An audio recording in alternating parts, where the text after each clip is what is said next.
रोहित जी, बहुत बहुत स्वागत है आपका हिंदुस्तान न्यूज़ में। नमस्कार, आपका भी। अच्छा, क्या आप लोग पश्चिम बंगाल में हिंसा करके थक गए हैं? त्रिपुरा में जाके आप लोग अशांति फैलाए हुए हैं, त्रिपुरा को अशांत कर रहे हैं, क्या कारण है? त्रिपुरा में बीते दिन जिस प्रकार से अशांति हुई, जो राजनीतिक घटनाक्रम हुई, क्या कहेंगे इसको लेके? देखिए, सबसे पहले तो मुझे ये लगता है कि आपका सवाल ही गलत है। हम त्रिपुरा में अशांति नहीं फैला रहे हैं। जो लोग पहले यहाँ पे आए, बंगाल में आए और बंगाल में अशांति फैलाए, बंगाल को बांटने की साजिश रची, जब यहाँ वो सफल नहीं हुए तो इसके बाद जब हम अपनी बातों को, दीदी के जो अच्छे कामों को बताने के लिए त्रिपुरा में हमारे पार्टी के लोग गए हैं, तो उनके ऊपर झूठे केस डाल रहे हैं, उनके ऊपर अत्याचार कर रहे हैं और हिंसा फैला रहे हैं। अच्छा, आप लोग जब पश्चिम बंगाल में देश के प्रधानमंत्री आते थे, देश के गृह मंत्री आते थे, कई नेता आते थे, केंद्रीय मंत्री आते थे, तो आप कहते थे वो लोग, आप लोग कहते थे वो लोग बहिरागत है, बहिरागत है। अभी तो आप लोग बहिरागत तो बंद करके त्रिपुरा में जाके प्रचार कर रहे हैं, तो फिर ऐसा क्यों? ऐसा मतलब द्विचारिता क्यों? जब वो लोग आते हैं तो बहिरागत तो होते हैं, आप कहीं आते हैं तो सही है। देखिए, मैं फिर यही कहना चाहूँगा कि आपका सवाल ही गलत है।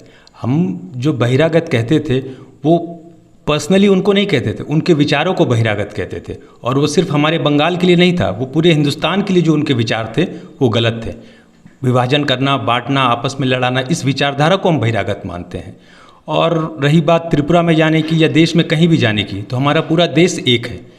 सबको संविधान द्वारा ये अधिकार मिला है कि कहीं भी जा सकता है, अपने मत को रख सकता है, अपनी बातों को रख सकता है और अपना दल का प्रचार कर सकता है। पर बीजेपी तो कह रही है कि आप लोग उनके कई 100 कार्यकर्ताओं की हत्या कर दी है और एक शाइनी घोष पर एक एफआईआर किया हुआ। आप लोग तिलमिला उठे, सड़क से लेकर संसद तक आप लोग विरोध प्रदर्शन कर रहे हैं, विरोध मार्च कर रहे हैं। देखिए, बीजेपी जो कह रही थी उस बात को साबित करने के लिए उसने अपनी सारी संस्थाओं को यहाँ लगा दिया है। एनआईए हो, सीबीआई हो, ईडी हो, उसके बाद भी मेरे ख्याल से अभी तक वो किसी पे साबित नहीं कर पाए हैं। अरेस्ट करना एक अलग बात होता है, लेकिन साबित किसी पे वो नहीं कर पाए हैं। ना जांच कर रहे हैं, लेकिन अभी तक कोई जांच परिणाम तक नहीं पहुंचा है। नहीं यार, ऐसे में तो बहुत लोगों को अरेस्ट भी किया गया है। हमारे भाटपाड़ा की बात करें, भाटपाड़ा से 2 पार्षद जो है अभी एनआईए के गिरफ्त में है। कई टीएमसी के नेता हैं जो अभी एनआईए के गिरफ्त में है, सीबीआई के गिरफ्त में है। ऐसे जांच तो चल रहा है। हिंसा तो हुई है, कलकत्ता हाईकोर्ट ने कहा हिंसा हुई है। देखिए, हिंसा हुई है ये मैं भी मानता हूँ, लेकिन हिंसा कौन किया है इस बात पे हम लोग कायम है कि इस बात की जांच होनी चाहिए कि हिंसा में कोई साजिश था या उसकी सच्चाई क्या है। इसके लिए हम भी चाहते हैं कि जांच और दूध का दूध, पानी का पानी आ जाए। आपके मुताबिक कौन हिंसा किया? कुछ असामाजिक तत्व किए हैं। किस राजनीतिक दल से थे वो लोग? देखिए, असामाजिक तत्वों का कोई राजनीतिक दल नहीं होता, लेकिन हो सकता है कि जैसे जो दल यहाँ अपना शासन नहीं ला पाए, अपना राज नहीं कर पाए, उनके उकसावे पे ही कुछ लोगों ने किया हो। तो फिर आप लोग भी त्रिपुरा में शासन नहीं ला पाए, वहाँ जाकर उकसा रहे हैं और आप लोग हिंसा कर रहे हैं, तो फिर ऐसे भी तो हो सकता है त्रिपुरा में जाकर के आप लोग कर रहे हैं।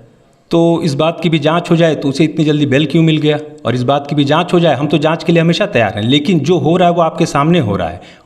एक पत्रकार को बहुत बुरी तरह मारा गया। अब पत्रकार के बारे में तो आप ये नहीं कह सकते हैं कि वो असामाजिक तत्व है, वो तो खुलेआम पत्रकारिता करता था, पुराना था, फिर भी उसको इतनी बेरहमी से मारा गया। हमारा प्रतिरोध इस बात पे है। अच्छा, क्या लगता है आपको त्रिपुरा में जो नगर निगम के चुनाव हो रहे हैं, नगर पालिका के जो चुनाव हो रहे हैं, इसमें क्या फलाफल होने वाला है? क्या टीएमसी के फेवर में आने वाला है, या फिर जिस प्रकार से टीएमसी पश्चिम बंगाल में करते आई है उसी प्रकार से बीजेपी भी करेगी?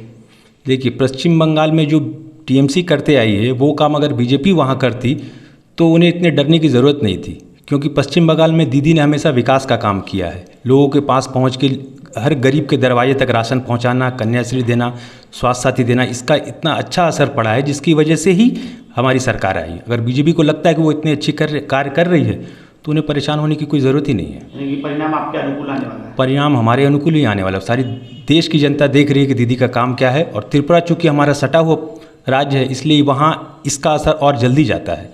इसलिए वहाँ के काफ़ी लोग वहाँ बसे हुए हैं, वहाँ के काफ़ी लोग यहाँ आए हुए हैं, तो दीदी के अच्छे कामों का जो नतीजा है वो लोग देखे हैं और इसी का असर वहाँ पड़ रहा है। जी, बहुत बहुत धन्यवाद।